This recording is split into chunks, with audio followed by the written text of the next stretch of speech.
Grateful for today session में आज यहाँ पर आई हूँ। सर मेरे साथ ये होता है कि मैं छोटी छोटी बातों पे क्राई करने लग जाती हूँ, और फैमिली में भी अगर किसी को कोई बात बताती हूँ जो बहुत ज़्यादा मुझे लगता है कि मुझे हॉन्ट कर रही है, तो समटाइम्स वो जब कोई भी कन्फ्लिक्ट्स रेज होते हैं ना, तो वो चीज़ें मुझे as a taunting loved one से जो भी है या क्लोज वन है, तो वो मुझे वो बातें बोलने लगते हैं। तो कैसे अपने आप को स्ट्रॉन्ग करना चाहिए? प्रॉब्लम को ना थोड़ा डीपली समझते हैं कि आप कह रहे हो कि इमोशनली प्रॉब्लम होती है, यानी इमोशनली अपने आप को कैसे कंट्रोल करें। So what do you mean by that? मतलब एग्जैक्टली होता क्या है? सर मुझे इमोशनली स्ट्रॉन्ग होना है एक्चुअली में। जो मुझे बात बात पे रोना आता है, अगर मैं इफ़ आई से समथिंग टू माय मदर, वो उन बातों को समझती हैं, बट वो मेरे लिए उस टाइम पे स्टैंड नहीं लेती है जहाँ पे लेना चाहिए। और सेम ही ऐसे ही होता है, अगर कोई क्लोज वन है, कोई फ्रेंड है, उनसे कोई बात शेयर करते हैं, तो वो भी कहीं ना कहीं उस चीज़ों को ना सर टॉन्ट करते हैं that you are going through this. मैं वैसे शेयर नहीं करती हूँ, बट मैं अगर अपनी मम्मा से करती हूँ या अपनी फैमिली से करती हूँ, तो वो नेगेटिविटी होने लग जाती है। उनको लगता है ये प्रॉब्लम्स में रहती है। मैं प्रोफेशनली प्रॉब्लम्स घर पे नहीं लेती हूँ, बट अगर ज़्यादा होता है तो मुझे शेयर करना पड़ता है।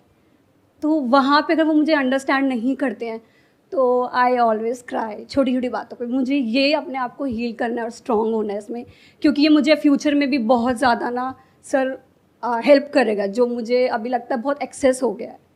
देखिए, जहाँ तक मैं समझ पा रहा हूँ, जो प्रॉब्लम है वो ये है कि जब आप अपनी प्रॉब्लम किसी से डिस्कस करते हैं तो उस लेवल पे प्रॉब्लम नहीं है, क्योंकि डिस्कस करके तो आप हल्के हो जाते हैं। मतलब डिस्कस करने के बाद में यू फील लाइट, और आप रोने के बाद भी बेटर फील करते हैं। That is also not a problem. But the problem is कि जब आप कुछ शेयर करते हैं किसी के साथ में, तो बहुत सारी बातें ऐसी शेयर कर देते हैं जो भी अपने मन की होती है, जिसको सामने वाले लोग पकड़ करके सुनाते हैं कि तुम्हारी थिंकिंग बहुत नेगेटिव है, ऐसे मत सोचा करो, ऐसे मत किया करो, ये मत बोला करो, ऐसे नहीं करते, ये क्या सोचते रहते हो, क्या फालतू के थॉट्स आते रहते हैं तुम्हारे माइंड में। जबकि करना क्या चाहिए ऐसी सिचुएशन में, उनको आपको बताना चाहिए कि ये बहुत ही नॉर्मल है, यानी कि थॉट्स आना सब तरह के, यानी नेगेटिव से नेगेटिव, पॉजिटिव से पॉजिटिव। बट ऐसा होता नहीं है हमारे घर में। माहौल हमारे घर में क्या होता है कि कोई कितना भी अंदर से परेशान हो, बाहर से सबने एक मास्क लगाया हुआ है और सब अपने आप को ऐसे दिखाते हैं कि हमसे खुश तो कोई है ही नहीं। स्पेशली जब कोई गेट टुगेदर होता है, वहां पर फोटोग्राफ्स सब अपनी अपनी डाल रहे होते हैं, तो वो फोटोग्राफ्स देख करके ऐसा लगता है कि सारी खुशियां इसी घर में है। चाहे अंदर से सब लड़ रहे हैं, मर रहे हैं, कट रहे हैं, बहुत बुरा हाल है अंदर से। बाहर से देखने में ऐसा लगता है, और जब ऐसी फोटोग्राफ्स आप देखते हैं तो आपको और ज्यादा अंदर से लगता है कि शायद मुझी में कोई प्रॉब्लम है, या हमारे ही घर में सारी प्रॉब्लम है। और तो जगह कोई प्रॉब्लम ही नहीं है। तो पहले तो ये समझिए, ऐसा कोई नहीं है इस पूरी दुनिया में, अमीर से अमीर, गरीब से गरीब, या कोई भी इंसान, जो भी आपके आइडल है ना, आपकी फैमिली में, फ्रेंड सर्कल में, जो आपको लगता है कि इसकी लाइफ तो परफेक्ट है, किसी की परफेक्ट नहीं है। अंदर सबके अपने सीक्रेट्स हैं जो कि छुपे हुए हैं। अगर वो बाहर आ जाएं तब आपको पता लगे कि इसकी लाइफ तो मुझसे भी ज्यादा बेकार है, या मेरे जितनी ही बेकार है। ज्यादा हम नहीं कह सकते, क्योंकि कुछ चीजों में ज्यादा बेकार होगी, कुछ चीजों में अच्छी होगी। तो बट इस तरीके से कह सकते हैं कि इसकी लाइफ भी बेकार भी है, अच्छी भी है, जैसे कि मेरी लाइफ बेकार भी है, अच्छी भी है। अपनी लाइफ को भी आप ध्यान से एनालाइज करोगे तो ऐसा नहीं है कि सब कुछ ही बेकार है, कुछ बेकार है, कुछ अच्छा है, ऐसी ही उसकी लाइफ है। तो पहले जब ये आपको क्लैरिटी आती है कि किसी की भी लाइफ वैसी नहीं है जैसी आप अपनी लाइफ बनाना चाहते हो, इनफैक्ट जो आपके माइंड में एक आइडल लाइफ का सिनेरियो बैठा हुआ है, जहां से कि आप ये क्वेश्चन पूछ रहे हो कि कैसे मैं अपने इमोशंस को कंट्रोल करूं और कैसे मैं इमोशनली बिल्कुल स्टेबल हो जाऊं, यानी कि मेरी लाइफ में कुछ भी हो रहा है मेरे को कोई फर्क ही ना पड़े। Exactly, तो my answer to this question is कि ऐसा होना पॉसिबल ही नहीं है। तो जब मैंने आपके इस आइडल को तोड़ दिया, यानी जो आपके माइंड में एक आइडल सिनेरियो बना हुआ है, बिल्कुल ऐसा है कि आप मेरे से क्वेश्चन पूछ रहे हो, सर कोई ऐसी दवाई बता दो या कोई ऐसा नुस्खा बता दो कि मैं कभी बीमार ही ना पड़ूं पूरी लाइफ में। अरे जब तक जिंदा हो तब तक बीमार पड़ोगे, मरने के बाद कोई बीमार नहीं पड़ता। राइट? इस बात को अच्छे से समझो, जब तक हम जिंदा हैं तब तक थॉट्स हैं सब तरह के, फीलिंग्स हैं सब तरह की, इमोशंस हैं सब तरह के। ये जो अंडरस्टैंडिंग है ना, ये जो बात मैं आपसे कर रहा हूं, अगर इस बात को ध्यान से समझ लोगे तो यही सॉल्यूशन है, और कोई सॉल्यूशन नहीं है। बाकी लोग क्या करेंगे, आ करके आपने उनसे क्वेश्चन पूछा, वो इतना नहीं बोलेंगे जितना मैं बोल रहा हूं, यानी इतनी मेहनत नहीं करेंगे। वो क्या कहेंगे, अच्छा आपको इमोशनली स्टेबल होना है, कोई बात नहीं, हम आपको तरीका बताते हैं। आपके आसपास में कहीं पर भी कुछ भी हो रहा है, अपने मन को शांत रखिए। क्या बकवास बात है। मतलब आप समझ रहे हो क्या कर रहे हैं वो लोग? वो आपके माइंड में जो पहले ही एक कॉम्प्लिकेशन है उसको और कॉम्प्लिकेटेड कर रहे हैं, क्योंकि उस गैप को और बढ़ा रहे हैं। एक है रियलिटी, यानी कि जैसी एक्चुअल में लाइफ होती है, एक है आपके माइंड में जैसी लाइफ होनी चाहिए। तो लोग क्या करते हैं, जो बारीकी से लाइफ को नहीं समझते हैं या रियलिटी के बेस पे बात नहीं करते हैं, वो इस गैप को और बढ़ा देते हैं।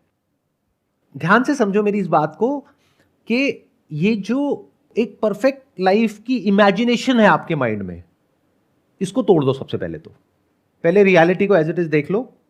वो क्या है कि ये प्रॉब्लम कभी भी सॉल्व नहीं होने वाली, नंबर 1। तो हमने क्या किया, इमेजिनेशन से हटके रियलिटी पे आ गए। तो अब क्या करें, कुछ मन में है और आप बात कर रहे हो, तो वहां पे 2 तरह की बातें हैं। एक है जो कि ऐसी है जो आपको अंदर से पता है कि अगर आज मैंने ये बात बताई तो पूरी लाइफ के लिए हो सकता है मैं प्रॉब्लम में आ जाऊं, यानी कि ये बात बाहर नहीं जानी चाहिए। तो उन बातों को आप लिख सकते हो और पेपर पे लिख करके उस पेपर को फाड़ के फेंक दो। हर बात बोलने की नहीं होती है। इस गलतफहमी से बाहर आ जाओ। मतलब हमें ये लगता है कि जो भी हमारे मन में आ रहा है वो बोलना चाहिए, ऐसा नहीं है। क्योंकि आप तो बोल दोगे लेकिन प्रेशर सामने वाले पे क्रिएट हो जाएगा। इनफैक्ट अगर एक्चुअल में आप सामने वाले से प्यार करते हो तो बहुत सारी बातें नहीं बोलनी होती है, क्योंकि आप तो बोल करके अपना मन हल्का कर लोगे, बट आपकी जो मदर है उनके माइंड में एक हैवीनेस आ जाएगी कि मेरी बेटी के साथ में पता नहीं क्या हो रहा है, और फिर वो रिएक्ट करने लग जाएंगी और अब आपको उस रिएक्शन से प्रॉब्लम है। अरे तो बोलो ही मत ऐसी बातें। बट सर समटाइम्स जो प्रॉब्लम्स होती हैं जो मैं बता रही होती हूँ वो रिलेटिव से रिलेटेड हो गई हैं, जो रिश्तेदार होते हैं वो कर रहे हैं, और मम्मा को पता होता है कि हाँ वो गलत है, बट वहाँ पे चुप रहने को क्यों बोला जाता है जहाँ पर हमारी गलती ही नहीं है और हमें सुनना पड़ता है कुछ। वहां पे चुप रहने को इसलिए बोला जाता है क्योंकि अगर आप बोलते रहे और वो आपको सपोर्ट करते रहे तो पक्का है कि लड़ाई बढ़ जाएगी। तो इसलिए आपको बोला जाता है चुप रहने के लिए। उनके स्टैंड पॉइंट से समझिए कि अगर आपकी मदर आपको कह रही है कि छोड़ो इनके बारे में, ऐसे मत बोलो, उसके पीछे एक रीज़न है। क्योंकि अगर आप इस तरीके से बोलने लग गए किसी के बारे में, मान लेते हैं आप मैरिड हो और अगर आप अपने इन लॉज के बारे में कुछ बोल रहे हो जो कि सच है, यानी कि उनके अंदर कुछ कमियां हैं, किसमें नहीं होती है, सब में है, तो अगर ये बातें आप कर रहे हो अपनी मदर से और आपकी मदर वहां से कह रही है हाँ हाँ तुम बिल्कुल ठीक कह रही हो, और वो आपको बढ़ावा दे रही हैं, तो पक्का वो घर टूटेगा। बट अगर वो कहेंगी अरे छोटी मोटी बात है छोड़ो ना, क्या तुम इन बातों को पकड़ करके बैठी हो, हर घर में होती है, कहाँ नहीं होती, क्योंकि उन्होंने भी पूरी लाइफ देखी है, तो वो एक स्टैंड पॉइंट से सही भी कह रही है। क्योंकि the moment she entertains this kind of behaviour from your side, तो वो बढ़ने लग जाएगा, जिसकी वजह से आप ही का नुकसान होगा। तो वो जो कर रही है वो आप ही के फायदे के लिए कर रही है। बट हैविंग सेड दैट, ये जो मैं बातें कर रहा हूं ये बिना एक्चुअल में समझे कर रहा हूं कि एक्चुअल में प्रॉब्लम क्या है, किस लेवल की है। कई प्रॉब्लम्स होती हैं जो बहुत बड़े लेवल की होती है, वहाँ पर आपको लड़ना भी होता है, वहाँ पे स्टैंड लेना होता है, वहाँ पे आपको क्लियरली सामने वाले को बोलना होता है, पीछे से सपोर्ट को गैदर करना होता है, बहुत सारी चीज़ें होती हैं। बट वो तब है जब प्रॉब्लम एक्चुअल में बड़ी है। बट बहुत बार क्या होता है कि प्रॉब्लम बहुत छोटी होती है। अभी बड़ी और छोटी कौन डिसाइड करेगा कि बड़ी है छोटी है?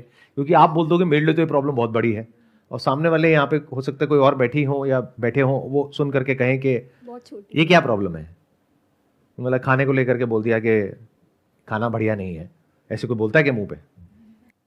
देखा जाए तो ये प्रॉब्लम बहुत बड़ी है, देखा जाए तो कुछ भी नहीं है। समझ गए? तो ये बड़ी छोटी भी आपके अपने माइंड में ही है। तो पहले अपने माइंड में फिक्स करो कि बड़ी क्या है और छोटी क्या है। वो कैसे होगा? प्रायोरिटाइज करो अपने माइंड में लिख करके, और कभी भी याद रखो जब भी ये बातें, अगर आपको एक्चुअल में इसका सोल्यूशन चाहिए, एक है कि आप सिर्फ पूछ रहे हो पूछने के लिए, एक है आपको एक्चुअल में सोल्यूशन चाहिए। अपने माइंड में एटलीस्ट इतनी सी क्लैरिटी लेकर के आओ, एक पेपर पेन लेकर के लिख करके कि मेरी लाइफ में सबसे इंपॉर्टेंट 5 चीजें क्या है एक रिलेशनशिप में। तो अगर वो आपको क्लियर है, तो अगर उस पर कॉम्प्रोमाइज हो रहा है तब आपको लड़ना है। बट अगर बाकी की 100 चीजें हैं तो आपको इग्नोर करना है। इसका उल्टा होता है बहुत बार, क्योंकि ये क्लैरिटी है ही नहीं हमारे माइंड में। तो जो छोटी छोटी चीजें हैं उसके पीछे हम लड़ते रहते हैं, और जब कोई बड़ी चीज हो जाती है तो हमारे अंदर एनर्जी ही नहीं होती है लड़ने की, क्योंकि सारी एनर्जी उन छोटी छोटी लड़ाइयों पे निकल चुकी होती है। बहुत बार क्या होता है, मैंने देखा है घरों के अंदर सिचुएशंस होती है जहां पे लड़ना चाहिए और कोई लड़ ही नहीं रहा है, कोई कुछ कह ही नहीं रहा है, कोई बहुत बड़ी गड़बड़ हो रही है, सारे चुप बैठे हैं एज इफ के कहीं कुछ हुआ ही नहीं है। ऐसा क्यों होता है? क्योंकि हमें क्लैरिटी नहीं है कि क्या एक्चुअल में बड़ी प्रॉब्लम है और क्या ऐसी है जिसको इग्नोर करना चाहिए। और ये आपको खुद अपने लिए ही लिख करके क्लियर करनी होगी, क्योंकि हो सकता है मेरे लिए जो प्रायोरिटीज हो वो आपकी प्रायोरिटीज से बिल्कुल अलग हो, किसी और की बिल्कुल अलग हो। कोई वर्किंग वुमेन है, उसकी अपनी अलग प्रायोरिटीज है मैरिज के बाद में, कोई वर्किंग नहीं है तो उसकी अपनी अलग प्रायोरिटीज है। तो वो क्लियरली डिफाइन करना होता है और लिख करके करना होता है, क्योंकि माइंड में करोगे तो उलझ जाओगे और फिर आप एक लूप में चले जाओगे जिसको ओवर थिंकिंग कहते हैं। बार बार एक ही चीज सोचते रहोगे और उसमें से बहुत सारी चीजें ऐसी होंगी जिसका रियलिटी से कोई कनेक्शन ही नहीं होगा, कुछ भी इमेजिन कर रहे होगे। अच्छा उसने ऐसा बोल दिया, इसका मतलब ये तो नहीं है, कहीं वो ऐसा तो नहीं सोच रहा है, कहीं वो ऐसा तो नहीं सोच रही। आपको कैसे पता वो कैसा सोच रहे हैं? उनसे फोन करो, क्लियर करो कि भाई आप ऐसा सोच रहे हो क्या। ये getting where I am coming from, कि मतलब लाइफ को थोड़ा सा सिंप्लीफाई करो, प्रॉपर ऑर्डर में लेकर के आओ, चीजों को क्लियर करो कि अपने लिए इंपॉर्टेंट क्या है और नॉन इंपॉर्टेंट क्या है। ये बहुत जरूरी है लाइफ में करना, जो हम कभी नहीं करते हैं। आप अंदर से परेशान हो पूरी लाइफ के लिए, लेकिन आपको ये तक पता नहीं है क्यों परेशान हो। क्यों नहीं पता? बिकॉज कभी आपने फिगर आउट ही नहीं किया कि एक्चुअल में आपके लिए सबसे इंपॉर्टेंट क्या है लाइफ में। जैसे कोई इंसान हो सकता है, एक एग्जांपल देता हूं, आप जॉब कर रहे हो, किसी इंसान के लिए इंपॉर्टेंट है फ्रीडम। 24 घंटे मेरे सर पे कोई ना बैठा रहे या बैठी रहे कि तुम्हें ये करना है, तुम्हें वो करना है, मेरे को ऐसा पसंद नहीं है। ये हो सकता है एक पर्सनैलिटी हो। दूसरी है जो कहती है कि मुझे फ्रीडम नहीं चाहिए, मुझे सिक्योरिटी चाहिए, मुझे कुछ भी बोलते रहो, मैं एक कान से सुनती हूँ दूसरे से निकाल देती हूँ, मुझे सिक्योरिटी चाहिए कि ये जॉब अगले 20 साल तक 30 साल तक कहीं जाने वाली नहीं है। तो दोनों अलग अलग हो गए ना बिल्कुल ही।